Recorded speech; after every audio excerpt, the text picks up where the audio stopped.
Hello, and welcome to another PI webinar. Today we're focusing on Canada, in particular on Ontario and the subject of public colleges and private partnerships. And we'll be examining the contention of whether they're set to transform Canadian higher education, which I see from the chat is already engaging our audience. And I think we've got a really hot topic today. So I'm very much looking forward to it. I am Nick Golding, Business Development Director at the PI. And in no particular order, my guests today are Sean Coote, VP International Niagara College, Canada.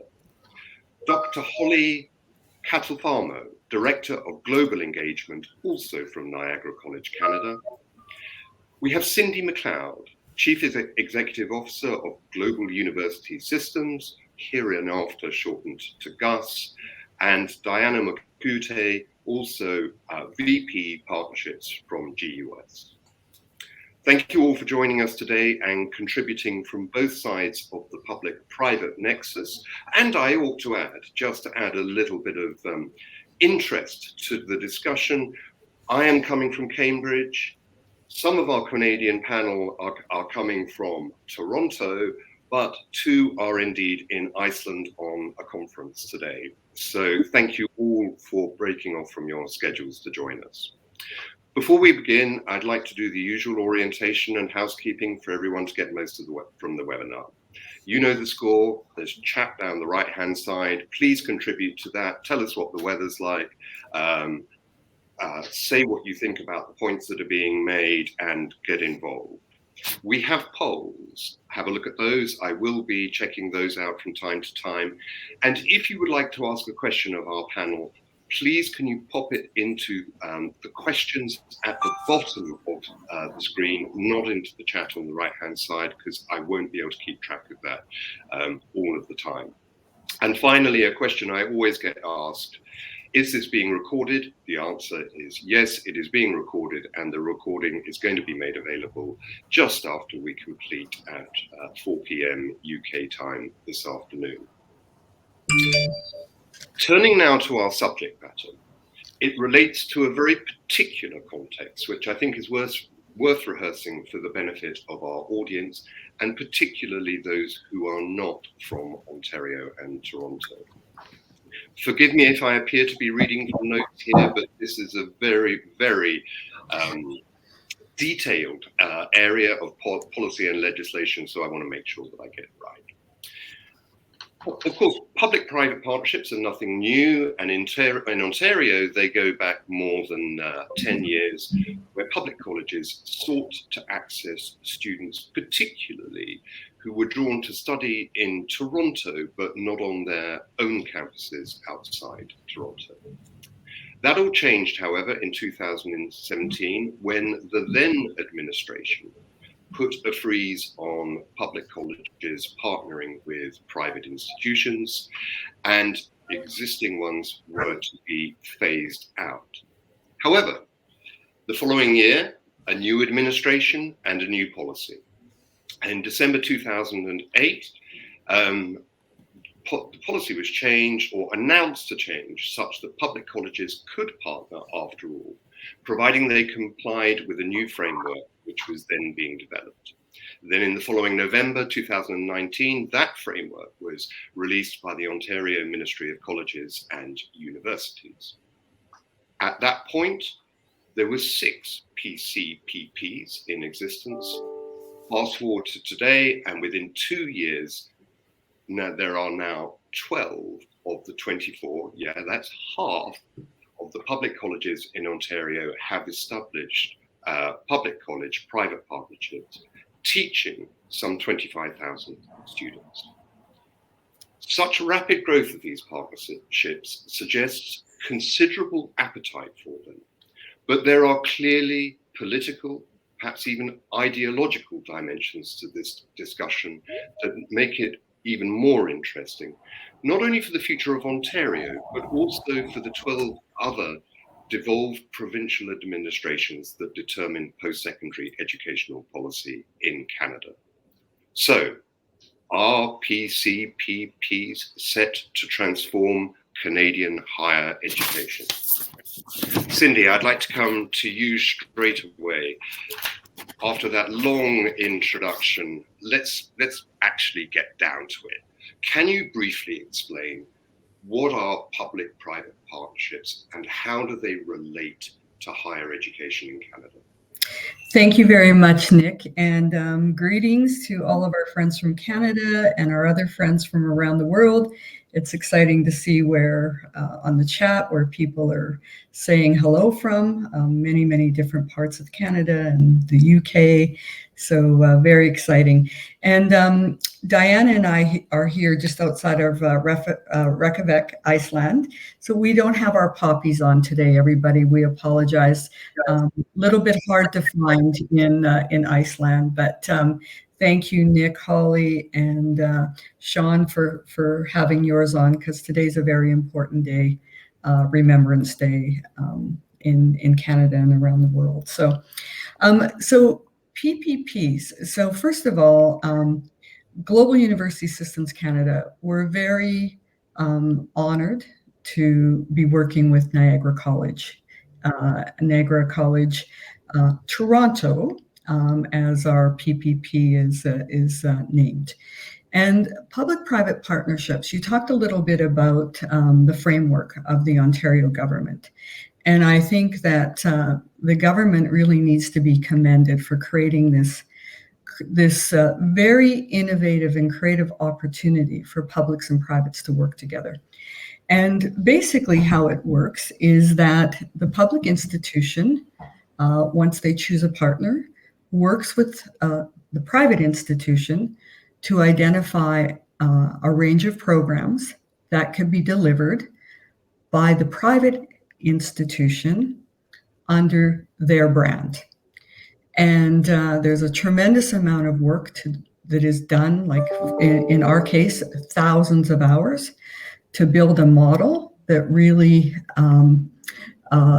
ensures quality and the student services that go along with what we would see in a public institution. So there's the curriculum, there's some the admissions piece is part of it is jointly done, but some of it is also taken on by some of the initial admissions work is taken on by the private, and in the end, the publics have the actual final say of who's in the programs because it's actually their credential. And it's really if you have the right partner, it's really a true collaboration where you're combining each other's strengths. And the private partner typically looks after the infrastructure in the education destination where the program's being delivered. Again, quality is co-managed, and then there's a commercial arrangement of how the partnership is going to work with usually a distribution of tuition, but quality is really managed by the public institution.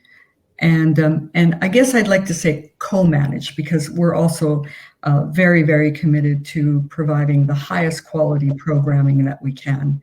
I think one of the really positive things is that the faculty in the private institutions get to work with their counterparts in the public institution. And I think there's a lot of sharing, a lot of growing, a lot of professional development on both sides. Again, the private institution takes on a lot of the recruitment, although, again, it's collaborative in so many ways. If we're an event in, Dubai and Niagara College team is there and our team is there, we work together. If there is, in the sense of technology, the privates, in our case, we're providing a lot of that recruitment and technology expertise. So that's kind of the overall of how it works. And I'm sure you'll hear from my colleagues as we go through our webinar today some of the other attributes. Now, Nick, you've asked, how does it impact higher education? And I think that this is really such an interesting time for us because it's really creating education reform in many ways, where publics and privates have the opportunity to work together, share their expertise, share their strengths. And in the case of the public institution, and I think I can speak from a public perspective because I spent more than 25 years in the public sector in a variety of capacities. And from a public perspective, it gives the publics the opportunity to expand market share efficiently, because in most cases, the private institution is actually providing a lot of the infrastructure. So that's one of the key things. It also allows expansion, and sometimes can help the public end up in perhaps in a new catchment area, a new market that would not be that easy for them to enter. And I think so this real change of publics and privates working together. And I think there's always a myth that private educators don't care as much about quality as publics do. And I think this kind of collaboration is demonstrating that that's really not true. We're all concerned about quality and graduate outcomes and just, ensuring excellent graduate success. I would also just say that from a private perspective, again, I've mentioned that, professional development for our faculty and the sharing, but also it allows the private institutions in many cases to, let's say, partner up, brand up, which I think we're all looking for, and the opportunity just to serve our students from around the world in a different way. And I think you'll hear from my colleagues that, postgrad work permit is very important to international students. And this allows our students, Niagara College, Toronto, to actually have that postgrad work permit. So I well praise the Ontario government. I think that this is a way that they have thought about growing their public institutions very efficiently and keeping their own investment costs to a reasonable amount. So I'm going to stop there, and I'm sure my colleagues will have a lot more to say about this. We really hope that that there are opportunities across Canada in the future for all of us to work together in this kind of collaborative capacity. Again, creates a lot of flexibility, adaptability, responsiveness, and efficiency for both partners. Thank you. Thank you very much, Cindy. Sean, I'm going to turn to you now as the face of a public institution. And of course, some might say that you've got into bed with the devil here, just to characterize the relationship and the cynicism that some have around that. But how do you identify that partnering between public and private institutions could produce a symbiotic relationship for both parties? And then, if I may, a rider to that is, how is the public sector changing in Ontario on the back of this new policy?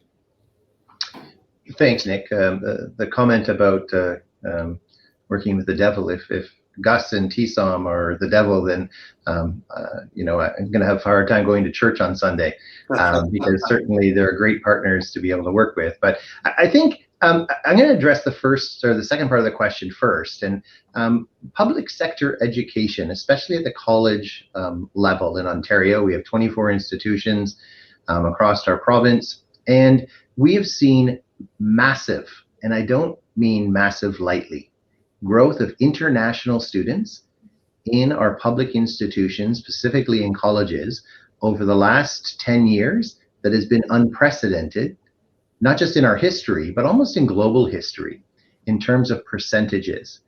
I've been working at the college for 25 years in the international division, and the sector growth of international students has really created a very different dynamic on our campuses. It's really created a very different kind of business model for many of our institutions.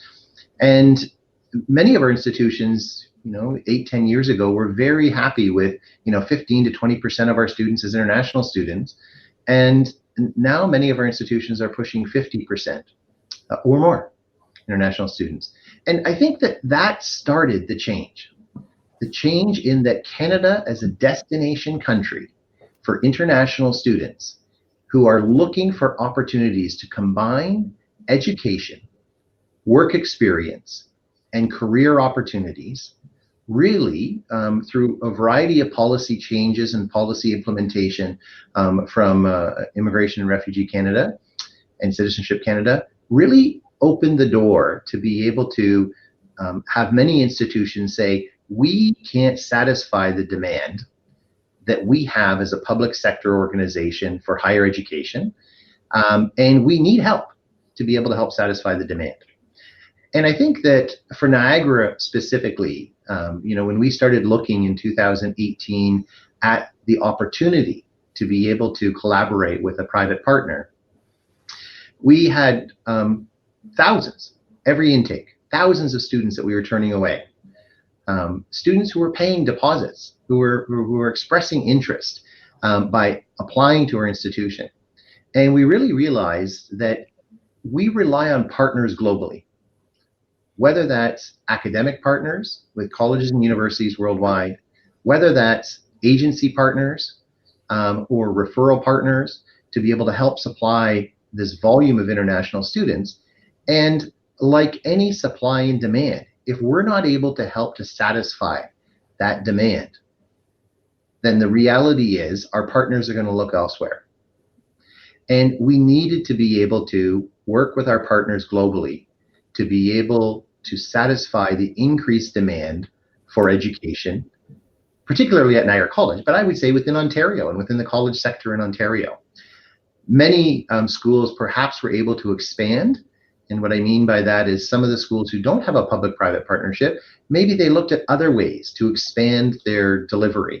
In Niagara, it was important for us to keep a balance between our domestic student population, which is kind of the core of how we were founded and established in 1967, and our international student population.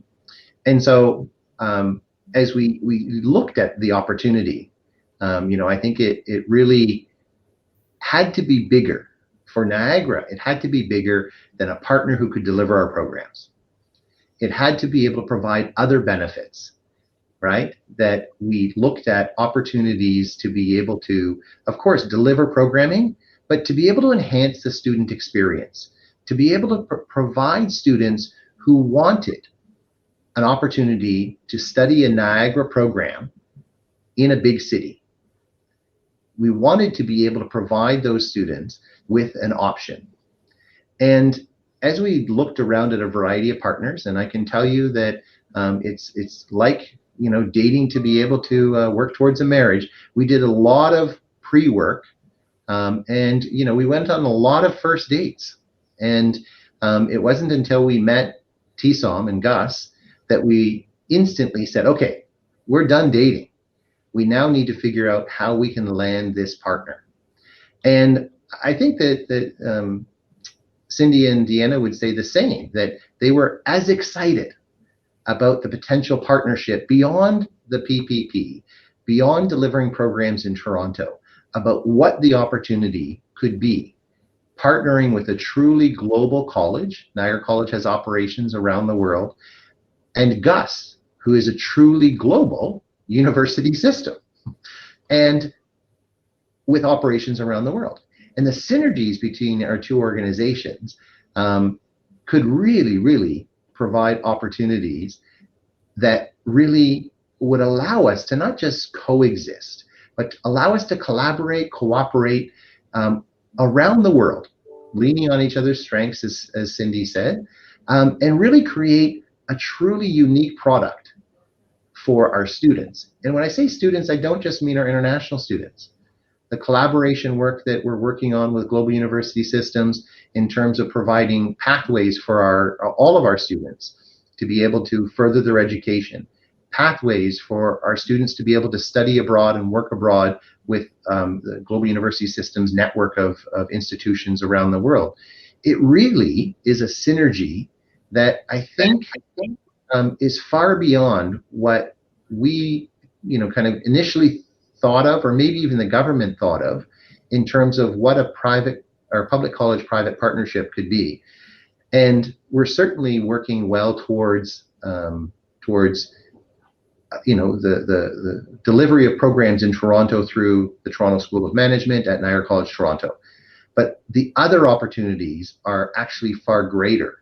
And as you can see, both Deanna and Cindy smiling, that's truly what gets us excited and truly gets us engaged with Global University Systems, is that we have so many common values together. We have so many common interests. We have so many common kind of objectives. And in many ways, it doesn't feel like a private partnership. It feels like a public-public partnership, if you will, that just allows us to leverage each other's strengths. And Sean, if I can add, I hope that devil wears Parada. Yeah. For those who know, okay, guys, you've compared this to a date, and I'm getting that there's a love-in going on here. but can I just be something clear about something in my own head, Sean? Are you saying that the relationship has catalyzed work that you could otherwise have done for yourself, or has it produced benefits that are unimaginable for a public institution to achieve on its own? I would say, it's a good question, Nick. I would say for Niagara College on its own, because I don't want to speak for other institutions, but we have significant operations around the world, including a significant operation in Saudi Arabia that we've been involved in for over 8 years. And it is a lot of work to mobilize a public institution under government regulations into another environment, whether it be global or into another city, by making sure that we kind of meet all the government regulations and all of our board regulations. And not even board regulations, all of our board support and regulations. And I think that what often happens with a private partner is that you have a different decision-making body or matrix that allows you to be more nimble, allows you to be more quick-moving, allows you to more easily invest in infrastructure, for example, that we can't do easily, allows you to take on longer-term commitments that we can't do easily as a public institution in terms of rental and leases, for example. And I certainly do believe that as a public institution, could we have done the same? Maybe in 10 years, but the speed at which a private organization can move forward that is not just committed, but that has and shares the same vision, removing barriers, really, the work that we've had with NCT and GUS has allowed us to be able to, expedite and move things forward in ways that, as Niagara College, we probably couldn't have done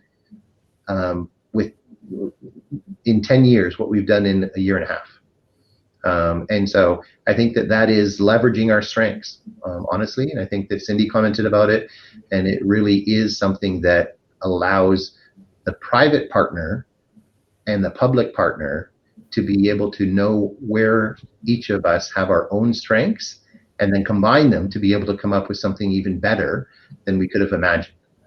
And I think that's where we're at now with the partnership with TSOM and GUS, but that it'll only get bigger and better. Thank you very much, Sean. I want to bring Diana in shortly, but just before I do, I should point out, in case a defamation suit is on its way from GUS, that I do not believe the private sector is the devil incarnate. My background is from creating partnerships with the public sector here in the UK. But I am very aware of the arguments on either side. And, the reality is, I told you guys before that when we first started out within the public sector, we were the bad smell in the room. Whereas now the benefits that have been brought to the public sector of things that they cannot do, the red carpet is rolled out. So I think, it's a very interesting transformation that can take place. But let's bring in the private sector. Diana, for you, we've talked about some of the benefits. Some of them are obvious. What are the benefits of partnering with a public college? Yes, sure, Nick. And maybe if I can add, as what you were saying about the red carpet, I would also say that maybe that red tape between the public and private has been cut.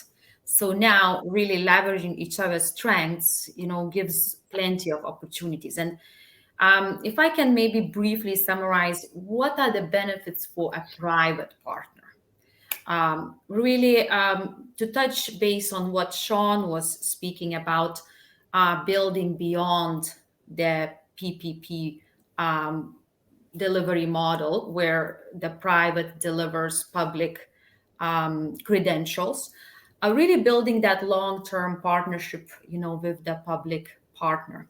So beyond delivering, and once you really identify that synergy, that it's not just the delivery side, there is like really symbiotic relationship. Both partners really get creative in various and numerous partnership ideas that we could do so much more. Now that we really felt each other's strengths, we could see where that could take. So this was kind of like, even for the private sector, now utilizing, both benefits, privates can move even further and faster. And that really kind of accelerates the private partner strengths. Of course, economic benefits.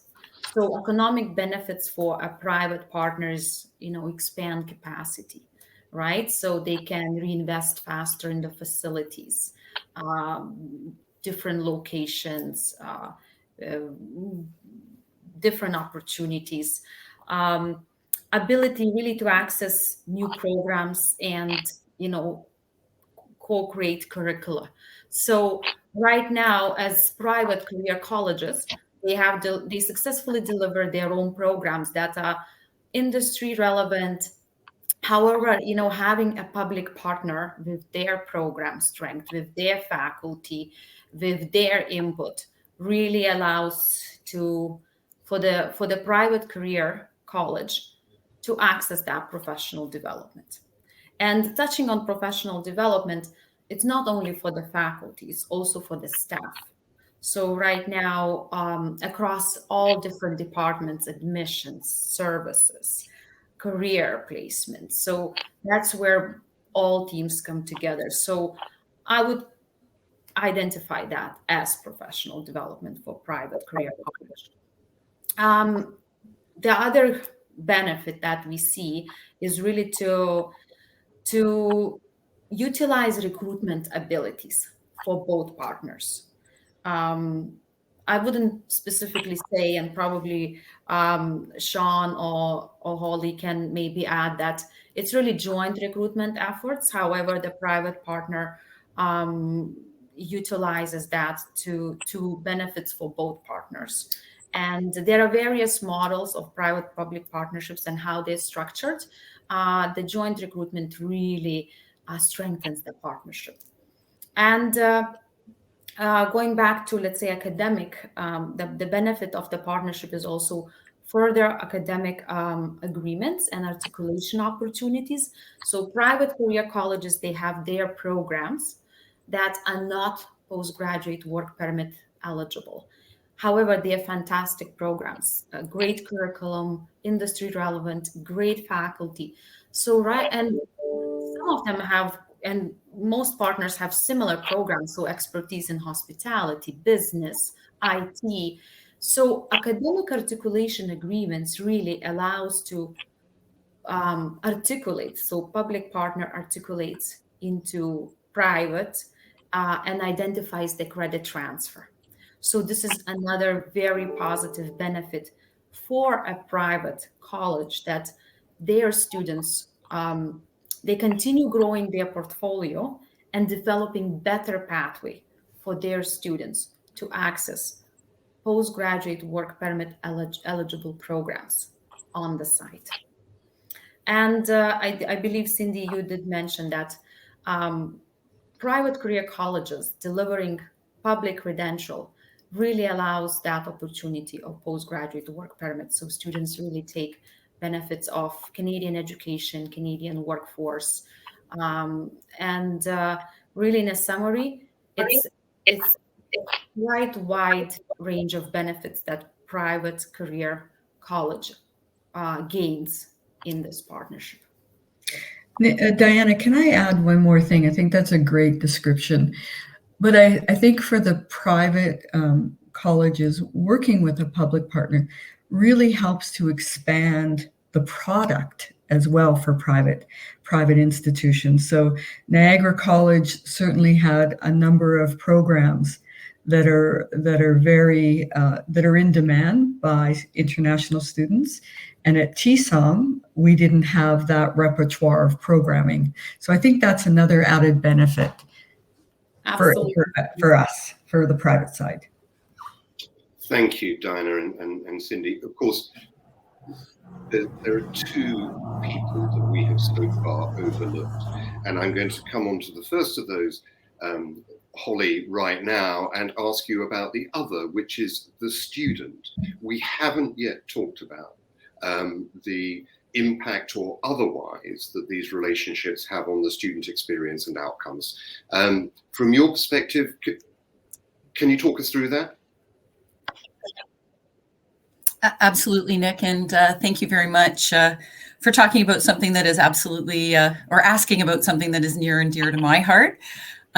So just to build on what my colleagues have said, so one of the key priorities of this partnership has been to ensure that the student experience was really focused on our mutually shared values of student success. And that's about creating a positive and meaningful experience for our students. And this has been a key theme throughout the development of the partnership. And it really continues to be a guiding light for us in terms of the decision-making process as we move forward. And to begin, our mandate is about providing a positive student experience that meets our mutual objective of enriching lives and fulfilling dreams. And so I'll talk a little bit about how we've done that through the NCT public-private partnership. And I'd like to start with a bit of an overview of the learning community and then turn to the actual learning experiences of our students. And I think everybody today with us in the webinar understands that there's so many different things that we do to create an invitational learning community with our respective institutions. So we could talk about things like the physical plant. So for example, we've ensured that we've created contemporary classroom space with modern equipment that meets the technological requirements of not just our students, but our faculty as well. Things like flexible space, movable desks where students can come together in small groups to gather and explore a case study or work on a group project. And we all know how important that type of learning experience is in terms of taking knowledge to the next level. And of course, that's part of the story, but it's not all of the story. It also includes gathering spaces outside the classroom where faculty and students can create communities that flow well beyond the classroom. Now, I'm sure everybody recognizes that there are COVID protocols in place, but we're certainly looking forward to a time in the near future where these spaces that have been created are really fully utilized. So when you walk into our downtown Toronto building, you're going to walk into the left and you're going to see it full of learners engaging with one another in open space while also grabbing a coffee or a snack. And we also know that the learning community really speaks to the quality, talented support services that help students throughout their journey. So a team of admissions staff and academic advisors and counselors that are both accessible and focused on the student journey. Because again, to go back, it's all about that singular goal of supporting student success, which is a critical part of the NCT learning community. Now, we also want to talk about the learning experience, which is pivotal to student success. And again, certainly Cindy and Sean and Diana have spoken to that. From the onset, it was our goal to create academic programming that was state-of-the-art and reflective of supporting students as they transition to the job market in Canada. And so these programs were specifically chosen for delivery in terms of really careful consideration of student needs, but also labor market needs. And I'd like to talk about one program in particular that may be a little bit near and dear to my heart, which is the one-year graduate certificate program that we have in human resources management. And I'm sure many of my colleagues from Canada would say that right now in Canada, HR is consistently rated one of the top professions to choose from. And in terms of the job market in Ontario, it has never been a better time to graduate from an HRM program. So the curriculum has been professionally developed and implemented at the home campus at Niagara College, Niagara-on-the-Lake, and it has had proven years of success. And just like NC Niagara-on-the-Lake, the professors at NCT have been very carefully selected using the same stringent criteria, where educators are living those shared values of our institutions, but they're also focused on creating both an engaging student learning experience, but at the same time adhering to a rigorous academic protocol. Now, I had the great opportunity about a month ago to meet a number of NCT students at the Toronto campus, and it was a really wonderful experience to hear them talk about how amazing their profs at NCT were and how helpful they were, not only inside the classroom, but outside of the classroom. And one of the students shared an experience how she was so successful in her work placement that the organization had reached back out to NCT to, in fact, look for more interns and bring them into their organization.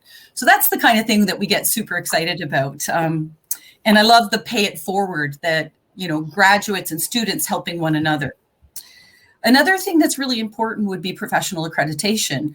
So again, I'll use the HR example. This program is aligned with professional certification. So not only has the curriculum been carefully constructed to meet the needs of the certification, but NCT has made strong connections with the support of the Niagara-on-the-Lake campus to connect with those professional bodies to make sure that not only students are aware, but they are engaged with the professional body, because it's not only about what's happening in the classroom, it's about that networking and making those connections outside the classroom that will support student success down the road. And the other thing that I just wanted to touch on very briefly was something that we were embracing with the NCT program, which is work integrated learning. And that is something that across Canada, we're very passionate about. So with some programs like HRM, there is an internship or a work placement. But in other programs, work integrated learning can take the form of real world case studies, guest speakers, and project-based learning where individuals are dealing with real world problems. So students at NCT are really building their competencies for success in the world of work, which will help them transition successfully. So it enriches their experience while at NCT and prepares them for work within the global context. I would be remiss if I didn't note that we continue to see graduation rates for our international students around 90%, which when you look at the provincial average, it's over 25% higher. And I just also wanted to build on something that Sean said earlier. We know that some students want the big city experience and some students want a smaller city experience. So a part of the TSOM or the NTC partnership, it does allow students that choice. And again, the partnership that we have with GUS is going to provide all our NC students with opportunities through that GUS network. It could be future studies abroad, a program at Niagara College, which is near and dear to our heart, which is the Be World Ready, outward student mobility. But we really do see our partnership with TSOM, with GUS, as a significant, a real addition to our supporting our student experience. And I would like to sort of finish off going back to where I started, which is our mandate is to provide a positive student experience. And it really is about enriching the lives of our students and fulfilling their dreams. And what I've experienced and our team has experienced is that through this dedicated, shared, valued experience, that we're continuing to build this learning community and ensuring really exceptional learning experiences for our students. So thank you. I'll turn it back over to you, Nick. Thanks very much, Holly. In fact, what I want to do now is turn to our audience and really get into the weeds of what they're interested in. So I'm going to look at a few of the questions here and put them to you. Now, our most voted for question comes from, I hope I get this pronunciation right, Kath D'Amico, who asks this: public institutions often lack the agility and speed that private partners anticipate for the implementation of a partnership. How has Niagara College established a partnership through a complicated administrative process? Sean, can I put that to you first? Yes, absolutely. Well, and I think that it's a good acknowledgement that certainly any institution that's looking to be able to work on a public college private partnership, you have to acknowledge that there is a lot more at stake for the private partner in some ways about getting things up and running than there is for the public organization initially.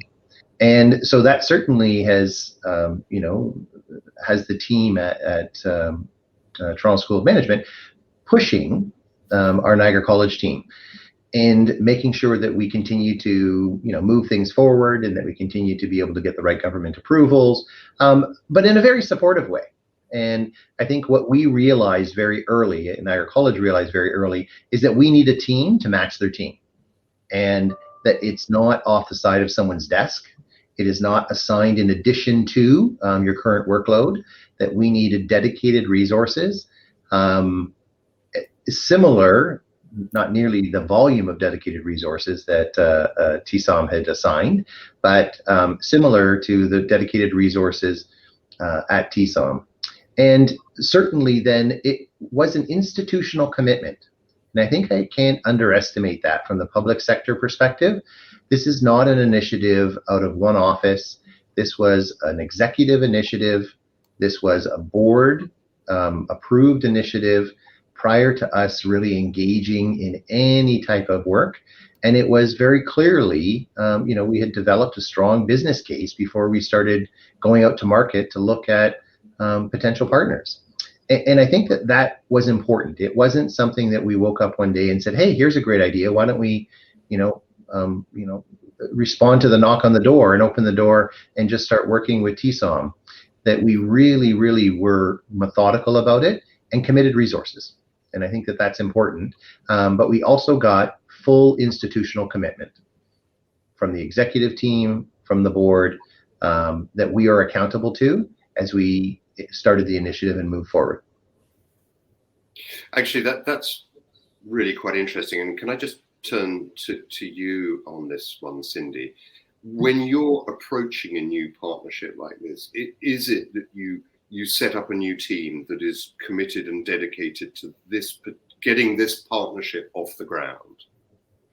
Yes, exactly. And I believe already we've probably hired about 130 people, new team members, just to work on the NCT initiative. So absolutely. And And just to what Sean said, it's not only how the public institutions get this through their organization. We also had to develop a very sound business case. We also had to go through the approval process with government. We also had to go through our own boards. So, Sean has a board to work with. I have a board to work with as well. So, and when we built out the business plans and we did actually identify that we would need a number of new resources to be able to do this, in a very quality and efficient way. And again, we've made a commitment to our partners that like Holly said, we do have a shared we have shared values in ensuring that our students are successful. And so we've built out, good resources to ensure that we do have that quality and the student satisfaction. I will say one thing that we've learned, though, is that it does take a lot of resources on both sides. And I think both, Diana and the teams at Niagara College, home campus and NCT, I think, we've all been a bit surprised how much work is involved in this to really do it well. And so for our colleagues across Canada, if you are looking at creating this kind of model, you do need to be very aware that you do need to invest, and you need a lot of people to make it work. And we're in early days of recruitment. We've delivered our first round of students, a small pilot group that we worked with. But looking forward, we will be increasing the investment in our teams. We have to. So I'll just share that, because I think it's something that we've learned. Literally thousands of hours have been spent on this project to date. Fabulous. Thank you, Cindy. I'm going to move now to, I suspect, a question that is on a lot of people's minds. This has been asked by Margarita, but upvoted by another 8 from our audience. What are the typical concerns from senior management at public institutions about this sort of venture? Holly and Sean, first of all, Holly, can I ask you about that, and then we'll come on to Sean. You're on mute. I have to do that at least once a meeting. So I think I owe Sean a beer now. So or gin if you were in Iceland, I understand. And I guess I'd want to reframe it in a way to think about focused opportunities, if you will, because from my perspective, and I know Sean will jump in for sure, but I think we need to, as Cindy has said, I mean, a lot of thought and a lot of work and a lot of planning has gone into creating a really successful partnership. And if I could just touch on one, it would be ensuring that the choices for program delivery, where we're going to partner are the right choices, so that taking that opportunity to do really good research, understanding for example, the Toronto market, what makes sense for the Toronto market, what makes sense in terms of not only the labor market, but for our partner at TSOM. So really taking that opportunity to make really good choices and investing the time in making sure that happens. And I also agree wholeheartedly with Cindy's comments in terms of the amount of work that has gone in. And that is, again, ensuring that it is going to be dedicated resources that are going to make this happen. And for us, and I know that we've talked a little bit about the dating relationship and the marriage relationship and whatnot, but it's about investing in that relationship building from the onset to ensure that when you're merging ITS systems, that our mutual teams are able to work together collaboratively because we've invested in that time. So whether that's marketing, whether that's ITS, whether that's the academic side of the house. So those are, I think, two of the opportunities that come to mind. And I'll throw it over to Sean to comment further. Thanks, Holly. I completely agree. I think in a couple of additional, not concerns, but areas of attention for the senior team at the institution. When we brought forward the opportunity, it was actually our board that really challenged us to say, make this bigger than an opportunity to teach students in Toronto. And so make it bigger. Don't just think of it as Niagara College partnering with TESOM, right? And at that point, when we were briefing the board, we didn't actually know it was going to be TESOM. But we brought forward a number of partners, and the board and the executive team obviously agreed that this should be something that not only leverages our strengths, but also provides our students and all of our students, NCT students, Niagara campus students, with opportunities to be able to further their global education. And I think that that we worried, of course, at the senior level of the organization about the how to do, but not as much as making sure that things were well aligned with kind of our core objectives and core mandates of providing a student-focused and a student-centric experience for all of our students. Certainly, did the senior management worry about financials? Of course, we worried about the financial work, the investment needed in advance of any revenue at all to either organization. And that was concerning, but we have a long history. Our international portfolio is significant at Niagara. And so we had a long history of successful international collaborations globally that had benefited the college for the last 25, 27 years and allowed us to grow a significant portfolio of international operations around the world. So I think that the appetite at Niagara, both from our senior administration, but also from our board, was much greater because we'd already kind of paved the way of international opportunities and collaborations and partnerships in so much of what we do. But certainly it is and it will continue to be, the largest single venture that the college has done. I think internationally for sure, but I think it's with the size and scale of global university systems, certainly likely our largest partnership that we have. And so. Mm-hmm. And Nick, may I just add something? I was just thinking as I was listening to Sean and Holly, and again, I spent the majority of my career in public sector. And I think one of the things that Sean and Holly and our teams have talked about is when I said that we've been able to hire 130 people to help steer this project in a very professional way. Spending my time in public sector, and Diana was in public as well. We've all been in public. That's not that easy to do because you've got a lot of constraints around your FTEs, around your budgets, around, many challenges around how you can grow a team so quickly.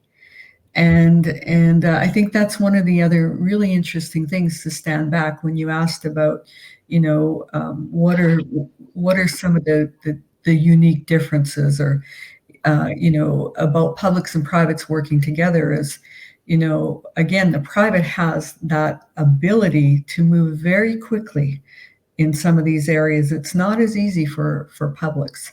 So it's just something that I think is important to mention. Thanks very much, Cindy.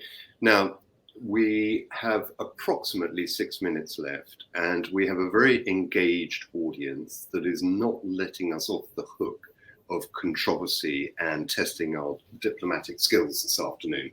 So James Rice asks, what was the criteria for Niagara College looking for when choosing their partner? and what made the proposal from GUS stand out from the rest? I think it's an interesting process that we took. We essentially hired a consultant to be able to assess the landscape of public-private partnerships. We took that report to the senior executive team and used that as the basis to be able to say, okay, is this an industry, or is this a type of partnership that we want to get involved in? And certainly we did that between the 2017 and 19 period, where there was a moratorium on public-private partnerships by the then government. And we used that study to be able to then say, okay, let us now do our own kind of research of possible partners. And we ended up coming up with a matrix. We brought forward, I think we consulted, interviewed, reached out to, went to be able to visit about 8 or 9 different partners to talk about the opportunities and the collective opportunities between our organizations. And we scaled them all and we brought them back. And this is when we brought the first round back to the board in one of the subcommittees of the Board of Governors that we work with that helps on international initiatives. They essentially said, make it bigger. Don't be shy. And then we found Gus. And we scaled Gus on the matrix. We went and visited TSOM. We scaled Gus on the matrix and TSOM on the matrix. And there was like everyone else was somewhere in here. And then Gus was on this full other side of the chart. Because they offer so much more than a private career college. Global University Systems has universities, colleges around the world. They understand education exceptionally well. They understand what quality education and delivery means. That the present company and the broader executive team of Gus Canada all have experience in public education and significant experience. And so, that made the dating process, if you will, fairly easy because we were talking the same language. We weren't talking a different vocabulary between publics and privates. We were talking, no, we understand the motivations and the desires of public institutions, and they're not dissimilar from the way that we run our organizations across Canada. And so, and then we spent a lot of time. And I think that was critically important. We spent a lot of time getting to know Toronto School of Management team and Toronto and the Canadian Gus team. And that really put together a framework, and we developed what I would call and what we've documented as a 3-phased approach to how we will, partner and expand our operations globally with Gus. And TSOM is the start of that. But it certainly will not be the end. And I think that that's important. We have common values. We have common interests. We outlined the where we want to be in 10 years together very early on in the relationship. And it was always, that sounds great. This is exactly, we're aligned with our common interests and values. And I think that made the decision very easy. And certainly from the senior team at the college who had been introduced to some of the other potential partners that we'd explored, it was unanimous once we, got to know Gus and TSOM. There's no question this is a partner beyond partners. And we then turned our focus, another dating analogy, but we then turned our focus to be able to make sure that when we presented the ring that they accepted. And so, it is certainly not just an honor, but it certainly is a partner that we continue to grow with, and that it really feels right. And I don't know how else to describe that, but there's just so much in common in the way that we think, in the way that we work, in the way that we value the student experience, and has really allowed us to take the right steps together. It was a journey. It is not something that you answer the first person who knocks on the door and say, yes, we're interested. As the public institution, we felt that we were in the driver's seat until we met Gus. Once we met Gus, we felt that they were as much in the driver's seat of choosing a partner as we were. And so we then went to be able to, showcase why we would be a strong partner. And certainly they did the same. and the whole time it's a dance, right? And we're very pleased. Niagara College is very pleased that Gus chose us as a partner, and I think vice versa. Absolutely. So you were swept off your feet.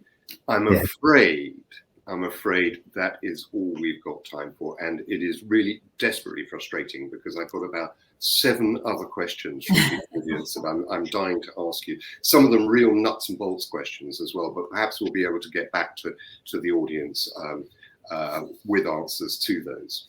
So for now, that's a wrap, and I'd like to thank our expert panel for contributing to such an interesting and at times quite a difficult discussion to have. So thank you all very much indeed. I'm afraid, however, that this is not the last you've heard from me this week. Tomorrow I'm hosting a Pi Chat Live with Gary Palmer of Oxford International's Digital Institute. We'll be looking at its meteoric growth and asking the question of whether it's a COVID blip or a post-pandemic trend. Meanwhile, from my panelists from Canada and indeed Reykjavik, thank you very much indeed. Thank you, Nick, and thank you to the Pi group. Thank you so much. Thank you, everyone. Bye. Bye. Thanks, Sean, Holly. Bye-bye. Bye, Cindy. Bye, Diana. Enjoy the rest of